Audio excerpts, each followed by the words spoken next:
ನಮಸ್ಕಾರಮ್ಮ ಚೆನ್ನಮ್ಮ. ನಿಮ್ಮೂರಿಗೆ ಬಂದಿದ್ದೀನಿ. ಒಳ್ಳೇದು ಕೆಟ್ಟದ್ದು ಎಲ್ಲ ನೀನೇ ನೋಡಿ ಉದ್ಧಾರ ಮಾಡ್ಬೇಕಮ್ಮ. ಯಾರಪ್ಪ ಇಲ್ಲಿ? ಒಂದು ಟೀ ಕೊಡೋಣ. ನಿಮ್ಗ ಸಾದಾ ಟೀನ ಕೇಟಿನ? ಯಾವುದೋ ಒಂದು ಚೆನ್ನಾಗಿರೋದು ಕೊಡೋಣ. ಈ ಊರ್ಗ ಹೊಸಬ್ರೇನ್ರಿ ನೀವು? ಯಾಕೆ ಹೊಸಬ್ರಿಗೆ ಟೀ ಕೊಡೋಕಿಲ್ವಾ? ಓಹೋ, ಭಾರಿ ಚಮಕಾಗೆ ಮಾತಾಡ್ತೀರ್ ಕಣ್ರಿ. ಬದುಕ್ಬೇಕಲ್ಲಣ್ಣ. ಏ ವಿರೂಪಾಕ್ಷಿ, ಒಂದ್ ಕೇಟಿ ಹಾಕಲ್ಲ. ಏ ಟೇಬಲ್ ಏನ್ ನೋಡ್ಲಾ?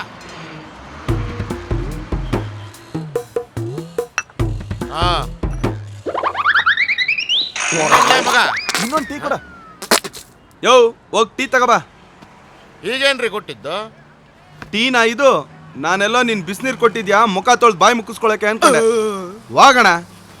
ಹೌದು, ತಮ್ದು ಯಾವ ಊರು ಅಂತ ಗೊತ್ತಾಗ್ಲಿಲ್ವಲ್ರಿ? ನೆನ್ನೆ ಒಂದು ಊರು, ಇವತ್ತು ಈ ಊರು, ನಾಳೆ ಯಾವ ಊರೋ ಗೊತ್ತಿಲ್ಲ. ವಾಗಣ ಟೀ ತಗೋಬಾ.